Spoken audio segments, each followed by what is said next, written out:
भाई शुक्र मनाना चाहिए कि आज भारत आर्थिक शक्ति बनने की राह पर दुनिया की चौथी बड़ी अर्थव्यवस्था है।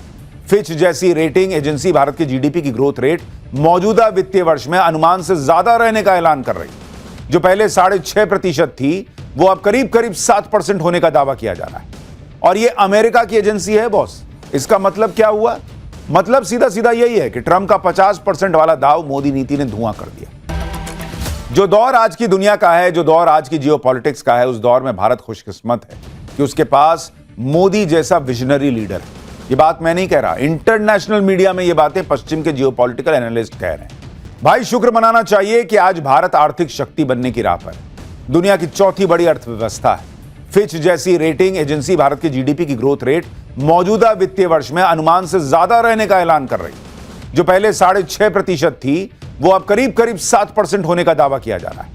और ये अमेरिका की एजेंसी है बॉस। इसका मतलब क्या हुआ?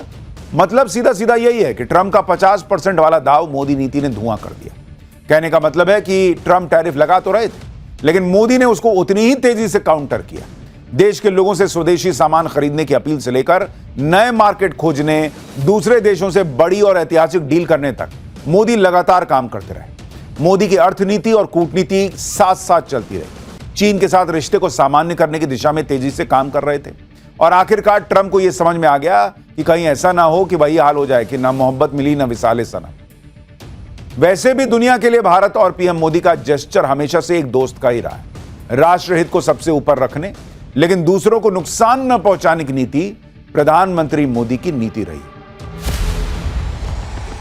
अमेरिका से चल रहे ट्रेड डील पर बातचीत, ट्रंप के अनैतिक टैरिफ और पीएम मोदी के इस टैरिफ के काउंटर में उठाए गए कदमों के बीच रेटिंग एजेंसी फिच ने भारत के विकास की रफ्तार के बारे में नया ऐलान कर दिया। ये कि भारत की जीडीपी ग्रोथ रेट 2025-26 में अनुमान से भी ज्यादा होने वाली है। जिस जीडीपी के 6.5% रहने का अनुमान था वो अब 6.9% यानी करीब 7% के आसपास रहने का अनुमान है। रेटिंग एजेंसी ने माना कि भारत की घरेलू मांग ही उसकी ताकत है। यानी जो लोग ये मान रहे थे कि ट्रंप ने तो टैरिफ लगा दिया, अब क्या होगा, वो देख लें कि कैसे ग्लोबल रेटिंग एजेंसियां भारत पर भरोसा जता रही हैं। भारत के साथ अपने संबंधों को लेकर अमेरिका भी एक्टिव दिख रहा है। India is a strategic partner whose trajectory will shape the region and beyond. Under President Donald Trump's strong leadership, I'm committed to advancing America's interest in this important partnership. India's geographic position, economic growth, and military capabilities make it a cornerstone of regional stability and a critical part of promoting prosperity and advancing the security interests that our nations share. Sergio Gore, who is the nominee to India, which is, I would say, one of the top relationships the United States has in the world today in terms of the future. देश हित से बड़ा किसी राष्ट्राध्यक्ष का ego नहीं हो सकता। ये बात डोनाल्ड ट्रंप को पीएम मोदी से सीखनी चाहिए। मोदी ने यह साबित भी किया। चीन के साथ भारत के संबंध खटास भरे रहे, लेकिन संवाद और सार्थक बातचीत से दोनों देशों के बीच जमी बर्फ पिघलनी शुरू हुई है। पीएम मोदी ने दुनिया को बता दिया है कि नए दौर की जियोपॉलिटिक्स में परस्पर हित ही मित्रता की गारंटी बन सकते हैं, धौंस या फिर दादागिरी नहीं। जो दौर आज की दुनिया का है, जो दौर आज की जियोपॉलिटिक्स का है, उस दौर में भारत खुशकिस्मत है कि उसके पास मोदी जैसा विजनरी लीडर है। ये बात मैं नहीं कह रहा, इंटरनेशनल मीडिया में ये बातें पश्चिम के जियोपॉलिटिकल एनालिस्ट कह रहे हैं। पिछले महीने अमेरिका में बेरोजगारी दर बढ़कर 4.3% पर पहुंच गई, जो बीते 4 साल में सबसे ज्यादा है।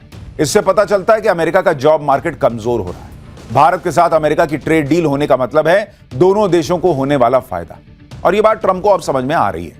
कहा जा रहा है कि भारत अमेरिका ट्रेड डील का पहला चरण नवंबर 2025 तक अंतिम रूप ले लेगा। यह तो हुई भारत अमेरिका के बीच ट्रेड की बात। एक और मुद्दा है, वो है रूस से तेल खरीदने का। इस पर भारत का रुख क्या होगा?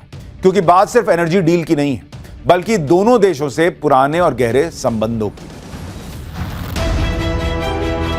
रूस से तेल खरीदने को लेकर भारत पर टैरिफ लगाने की बात पर भारत का रुख पहले भी साफ था, अब भी साफ है। वित्त मंत्री निर्मला सीतारमण कह चुकी हैं कि भारत पूरी तरह से राष्ट्रीय हित को ध्यान में रखते हुए रूसी तेल खरीदना जारी रखेगा। यही वजह है कि ट्रंप के टैरिफ और चेतावनी के बावजूद भारत ने रूस से तेल खरीदना बंद नहीं किया। अगस्त में भारत ने पिछले महीने यानी जुलाई के मुकाबले ज्यादा तेल खरीदा है। अगस्त में भारत ने रूस से 2.9 बिलियन यूरो यानी करीब 3.4 अरब डॉलर का तेल खरीदा। ये चीन के 3.1 बिलियन यूरो यानी 3.64 अरब डॉलर के बहुत करीब है। भारत का तेल आयात जुलाई में 2.7 बिलियन यूरो था, जो अगस्त में बढ़कर 2.9 बिलियन यूरो हो गया। जापान हो या यूरोपीय देश या फिर ग्लोबल साउथ, पीएम मोदी ने कम से कम एक मंत्र तो पूरी दुनिया को दे दिया: अनीति और अन्याय के खिलाफ अडिग रहना, अपनी संप्रभुता और अपने राष्ट्रहित को लेकर अडिग रहना और परस्पर सहयोग करना। भारत एक स्वतंत्र देश है, उस पर न किसी देश का न किसी व्यक्ति का प्रेशर काम आता है। मैंने उस दिन जवाब दिया था मीडिया को, ये मोदी है, यहाँ किसी का दबाव नहीं चलता है। जैसा कि कुछ रिपोर्ट्स बताती हैं कि अभी यूएस की बढ़ी हुई टैरिफ नीति से भारत के कुछ क्षेत्र जैसे टेक्सटाइल, ज्वेलरी, ऑटो पार्ट्स में 203 लाख नौकरियों पर संकट आ सकता है। निर्यात कम होने और लागत बढ़ने पर सिर्फ टेक्सटाइल इंडस्ट्री में करीब 1 लाख नौकरियों पर संकट है। पीएम मोदी की कोशिश हर सेक्टर और उससे जुड़े लोगों पर आए संकट से उनको बचाने की है। लोगों के मन में सवाल तो जरूर आ रहा होगा कि भाई 10 दिन पहले तो पीएम मोदी चीन के राष्ट्रपति शी जिनपिंग से मिल रहे थे, अब ट्रंप से डील कर रहे हैं। कहीं ऐसा ना हो कि भारत दोनों तरफ से फंस जाए। दरअसल आपको यहां समझना होगा कि जैसे कूटनीति में दोस्ती फिक्स नहीं होती, वैसे ही दुश्मनी भी फिक्स नहीं होती। और हम आपको पाठशाला में यह बात बार बार समझा चुके हैं कि ग्लोबल ऑर्डर में, दुनिया में ना तो कोई परमानेंट दोस्त है ना परमानेंट दुश्मन है। और नरेंद्र मोदी का हिसाब तो वैसे ही क्लियर है कि भारत के लिए अच्छा सोच रहे हो तो दोस्त हो, नहीं अच्छा सोच रहे हो तो जाओ अपना देखो, हम अपना देख लेंगे। कल तक ट्रंप भारत से भिड़ रहे थे, तेवर दिखा रहे थे, झूठे बोल रहे थे कि सीज फायर कराया। तो नरेंद्र मोदी ने कहा कि जाओ तो अपना बैठे रहो, फोन पे भी बात नहीं करोगे, जाओ जो करना कर लो। आज वो अच्छी अच्छी बातें कर रहे हैं तो नरेंद्र मोदी भी ठीक है, अच्छी बात कर रहे हो, पॉजिटिवली ले रहे हो तो हम भी पॉजिटिवली रिस्पॉन्ड करें। कोहनी थोड़ी मार देंगे भाई, अमेरिका है, पाकिस्तान थोड़ी है कि लात मार के आगे बढ़ जाए आदमी। सबसे मिला के चलिए, ठीक है। अब वो सब पुराना विश्वास नहीं होगा कि हाँ ट्रंप के साथ ऐसा, अमेरिका के साथ ऐसा, लेकिन बिजनेस करना थोड़ी छोड़ देंगे भाई। बिजनेस ना है, ये ट्रंप की कूटनीति है, इसी तरह से पीएम मोदी की अपनी कूटनीति है। भारत से रिश्ते सुधारने के लिए जब चीन की तरफ से पॉजिटिव रिस्पॉन्स मिला तो भारत ने पॉजिटिव रिप्लाई किया। अब ट्रंप फिर से लाइन पे आ रहे हैं, पॉजिटिव रिस्पॉन्स दे रहे हैं तो भारत भी पॉजिटिव रिस्पॉन्स दे रहा है। भाई वो फिल्म में था ना, टों टों टों टों, सिग्नल गया उधर से, एलियन जो है वो किया, जवाब भेजा, तब ना कनेक्शन बना। उधर से अब उधर से आ रहा है सिग्नल, तो मोदी भी दबा रहे हैं बटन की, चलो देखते हैं क्या करते हो तुम।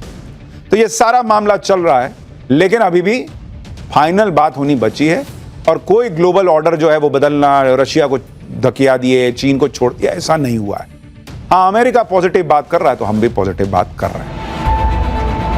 भारत और अमेरिका की ट्रेड डील का फाइनल होना एक तरह से बड़े सेक्टर में चल रही स्थिरता या गिरावट के अंदेशों को दूर कर सकता है। ये भी अमेरिका को समझने की जरूरत है कि अगर भारत को उसकी जरूरत है तो अमेरिका के लिए भी भारत उतना ही जरूरी है, खासकर इंडो पैसिफिक रीजन में। ये बात जियोपॉलिटिकल एक्सपर्ट कहते रहे हैं। ट्रंप के बड़बोले एडवाइजर नवारो और लुटनिक जैसे चेहरों की रंगत क्या मोदी नीति ने उड़ा दी? ट्रंप और उनकी टीम भारत के साथ अमेरिका के संबंधों को लेकर गर्मजोशी से भरी है। वो तो यही इशारा कर रही है, या फिर अभी क्लाइमैक्स का आना बाकी है? ब्यूरो रिपोर्ट, टाइम्स नाउ, नव भारत।